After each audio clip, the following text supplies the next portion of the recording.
Hello दोस्तों, जी coaching में आपका स्वागत है। आज हम लोग फिगर ऑफ स्पीच के पेज नंबर 2 को पढ़ने जा रहे हैं। FOS first 2 figure of speech का पेज नंबर 2। इससे पहले हम लोग फिगर ऑफ स्पीच का पेज नंबर 1 पढ़ चुके हैं। इसमें हमने 2 फिगर ऑफ स्पीच पढ़े थे, सिमिली और मेटाफर। आज पढ़ने जा रहे हैं नंबर 3 पर्सोनिफिकेशन। याद रखें, पर्सोनिफिकेशन ये मानवीकरण है। मानवीकरण यानी, चलो पहले इसकी इसकी डेफिनेशन देखते हैं। इन इट, इसमें लाइफलेस ऑब्जेक्ट्स, जीवन रहित वस्तुएं, जीवन रहित चीज़ें, और एब्स्ट्रैक्ट आइडियाज़, और गायब विचार जो कि हाजिर नहीं होते, are spoken of us having life and intelligence. हम कैसे उनको ऐसे वर्णित करते हैं जैसे कि उनमें जीवन मौजूद हो। देखें, इसको हिंदी में भी लिखा है। इसमें निर्जीव वस्तुओं या भावनात्मक विचारों को ऐसे वर्णित करते हैं जैसे उनमें जीवन हो। तो लाइफलेस ऑब्जेक्ट्स को और एब्स्ट्रैक्ट आइडियाज़ को जो है बिल्कुल ऐसे वर्णित किया जाता है जैसे वो जानदार हों, चलते फिरते हों, या फिर कोई ना कोई काम करने वाले हों। चलिए एग्जाम्पल से बात समझ में आएगी। Jealousy is a green eyed monster. आपको तो पता है, ग्रीन आइड मॉन्स्टर यानी हरी आंखों वाला राक्षस। कौन है ये? जेलसी। जेलसी यानी जलन, ईर्ष्या, जो इंसान के अंदर दूसरे को लेकर होती है। जब इंसान नेकी पर नहीं होता तो दूसरों को देखकर उसके अंदर एक जलन होती है। वो जलन सिर्फ वहाँ तक नहीं रहती जहाँ तक कि वो सिर्फ जले, बल्कि वो जिससे जलता उसको बर्बाद करने की कोशिश भी करता रहता है। तो ये जेलसी कहलाती है। तो जेलसी एक एब्स्ट्रैक्ट आइडिया है। जेलसी दिखती नहीं है बल्कि महसूस की जाती है। डेथ, ऐसी मौत। मौत को किसने देखा आजकल? मौत को कोई किसी नहीं देखा। लोग कहते हैं मैंने मौत को अपनी आंखों से देखा, देखते नहीं है, लोग महसूस करते हैं। Death lays his icy hands on kings. Experience यानी तजुर्बा इज द बेस्ट टीचर। तजुर्बा क्या है? सबसे अच्छा अध्यापक है।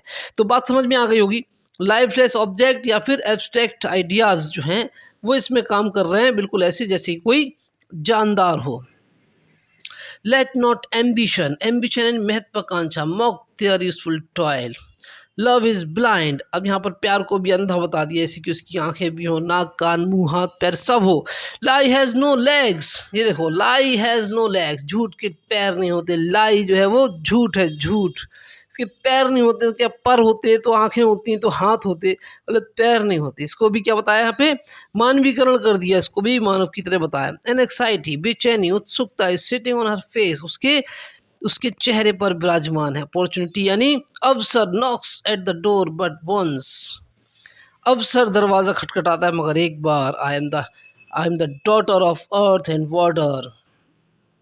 बट पेशेंस, टू पेशेंस यानी धैर्य, टू प्रिवेंट, रोका उसने। दैट मर्मर सून रिप्लाइज, जल्दी ही जवाब देकर उसके इस बड़बड़ाहट को रोका। किसके? ये जॉन मिल्टन के। Time and I tide wait for none. तो बात समझ में आ गई होगी। यहाँ पर लाइफलेस ऑब्जेक्ट्स को और एब्स्ट्रैक्ट आइडियाज़ को जो है जीवन वाला बताकर यहाँ पर पेश किया जा रहा है। अब नंबर 4 पर देखते हैं हम लोग।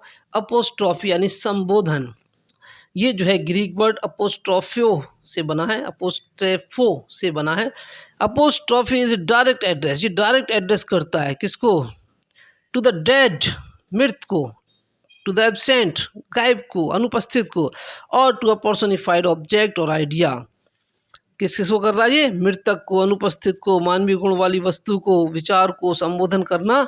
ये जो है ये अपोस्ट्रोफी यानी संबोधन, इसको बुलाना है। ऐसे हम लोग हिंदी में कहते हैं ना, हे इधर आओ, तो हे जो है ये संबोधन है।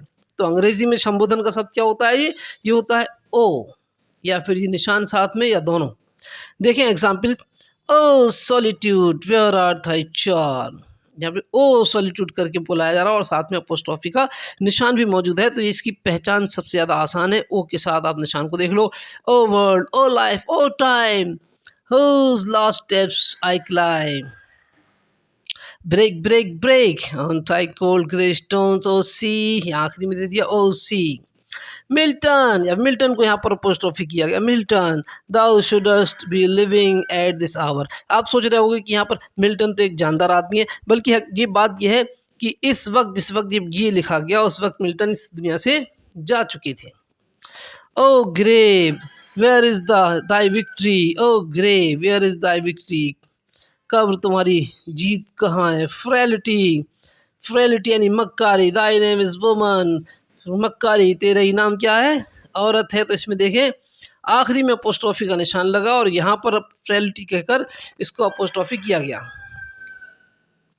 रोम thou hast seen much better days, roll on thou deep and dark blue ocean roll। तो बात समझ में आ गई, जिसमें अपोस्ट्रोफी का निशान हो या फिर ओ के साथ इसको शुरू किया गया हो तो इसको अपोस्ट्रोफी कहते हैं। इसकी पहचान बहुत आसान है। तो इन दो फिगर ऑफ स्पीच को आप अच्छे से याद कर लें और इससे पहले के दो जो कराए थे फोर्स 1 में उसको भी आप अच्छे से याद कर लें, नोट कर लें तो आपको याद हो जाएंगी।